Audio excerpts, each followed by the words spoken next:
Genesis chapter 41. After 2 full years had passed, Pharaoh had a dream. He was standing beside the Nile when 7 cows, sleek and well-fed, came up from the river and began to graze among the reeds. After them, 7 other cows, sickly and thin, came up from the Nile and stood beside the well-fed cows on the bank of the river. And the cows that were sickly and thin devoured the 7 sleek, well-fed cows. Then Pharaoh woke up. But he fell back asleep and dreamed a second time. 7 heads of grain, plump and ripe, came up on one stalk. After them 7 other heads of grain sprouted, thin and scorched by the east wind. And the thin heads of grain swallowed up the 7 plump, ripe ones. Then Pharaoh awoke and realized it was a dream. In the morning his spirit was troubled, so he summoned all the magicians and wise men of Egypt. Pharaoh told them his dreams, but no one could interpret them for him. Then the chief cupbearer said to Pharaoh, "Today I recall my failures. Pharaoh was once angry with his servants, and he put me and the chief baker in the custody of the captain of the guard. One night both the chief baker and I had dreams, and each dream had its own meaning. Now a young Hebrew was there with us, a servant of the captain of the guard. We told him our dreams, and he interpreted them for us individually.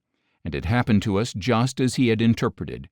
I was restored to my position, and the other man was hanged." So Pharaoh sent for Joseph, who was quickly brought out of the dungeon. After he had shaved and changed his clothes, he went in before Pharaoh. Pharaoh said to Joseph, "I had a dream, and no one can interpret it. But I have heard it said of you that when you hear a dream you can interpret it." "I myself cannot do it," Joseph replied, "but God will give Pharaoh a sound answer." Then Pharaoh said to Joseph, "In my dream I was standing on the bank of the Nile when 7 cows, well-fed and sleek, came up from the river and began to graze among the reeds. After them 7 other cows, sickly, ugly, and thin, came up. I have never seen such ugly cows in all the land of Egypt. Then the thin, ugly cows devoured the 7 well-fed cows that were there first. When they had devoured them, however, no one could tell that they had done so. Their appearance was as ugly as it had been before. Then I awoke. In my dream I also saw 7 heads of grain, plump and ripe, growing on a single stalk.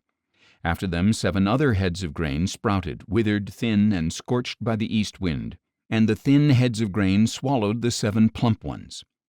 I told this dream to the magicians, but no one could explain it to me." At this Joseph said to Pharaoh, "The dreams of Pharaoh are one and the same. God has revealed to Pharaoh what he is about to do.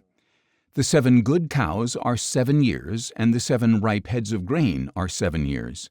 The dreams have the same meaning.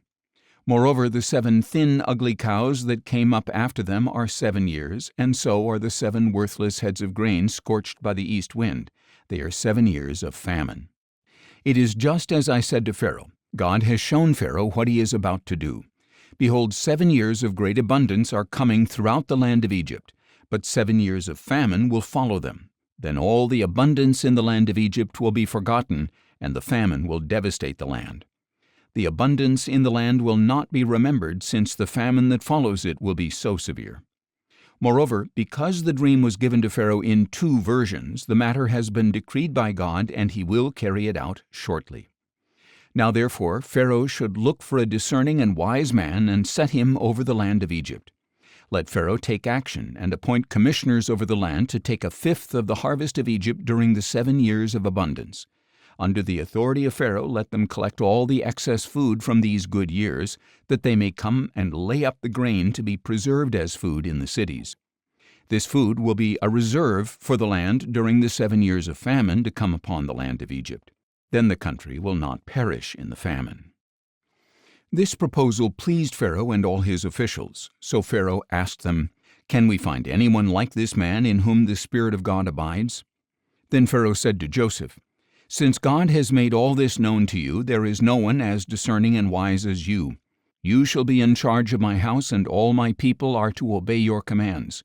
Only with regard to the throne will I be greater than you." Pharaoh also told Joseph, "I hereby place you over all the land of Egypt."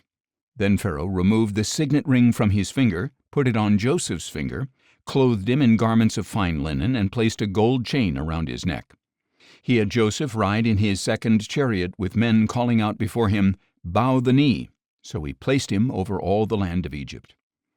And Pharaoh declared to Joseph, I am Pharaoh, but without your permission no one in all the land of Egypt shall lift his hand or foot. Pharaoh gave Joseph the name Zaphanath-Paneah, and he gave him Asenath, daughter of Potipherah, priest of On, to be his wife. And Joseph took charge of all the land of Egypt. Now Joseph was 30 years old when he entered the service of Pharaoh, king of Egypt. And Joseph left Pharaoh's presence and traveled throughout the land of Egypt. During the 7 years of abundance, the land brought forth bountifully. During those 7 years, Joseph collected all the excess food in the land of Egypt and stored it in the cities.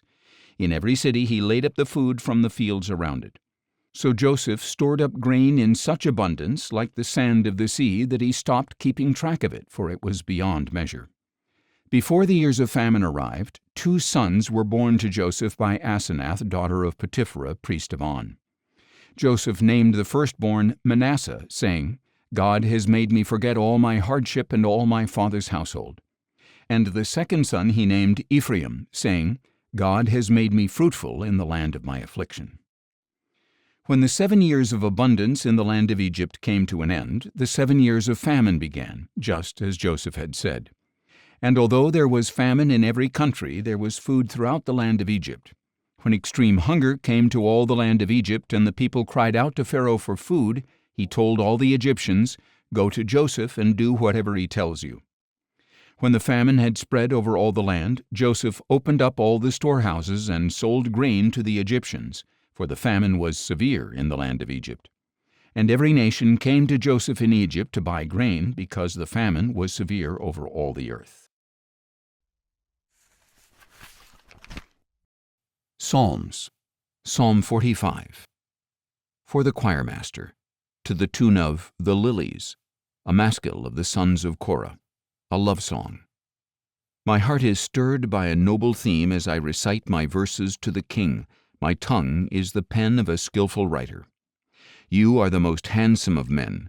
Grace has anointed your lips, since God has blessed you forever. Strap your sword at your side, O mighty warrior. Appear in your majesty and splendor. In your splendor ride forth in victory on behalf of truth and humility and justice. May your right hand show your awesome deeds. Your arrows pierce the hearts of the king's foes. The nations fall beneath your feet. Your throne, O God, endures forever and ever, and justice is the scepter of your kingdom. You have loved righteousness and hated wickedness. Therefore God, your God, has anointed you above your companions with the oil of joy. All your garments are fragrant with myrrh and aloes and cassia. From palaces of ivory the harps make you glad. The daughters of kings are among your honored women. The queen stands at your right hand, adorned with the gold of Ophir. Listen, O daughter, consider and incline your ear. Forget your people and your father's house, and the king will desire your beauty. Bow to him, for he is your Lord. The daughter of Tyre will come with a gift. Men of wealth will seek your favor. All glorious is the princess in her chamber. Her gown is embroidered with gold. In colorful garments she is led to the king. Her virgin companions are brought before you. They are led in with joy and gladness. They enter the palace of the king. Your sons will succeed your fathers. You will make them princes throughout the land. I will commemorate your name through all generations. Therefore the nations will praise you forever and ever. Matthew chapter 27. When morning came, all the chief priests and elders of the people conspired against Jesus to put him to death. They bound him, led him away, and handed him over to Pilate the governor. When Judas, who had betrayed him, saw that Jesus was condemned, he was filled with remorse and returned the 30 pieces of silver to the chief priests and elders. I have sinned by betraying innocent blood, he said. What is that to us, they replied. You bear the responsibility.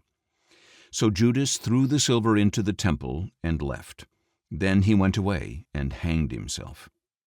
The chief priests picked up the pieces of silver and said, It is unlawful to put this into the treasury, since it is blood money.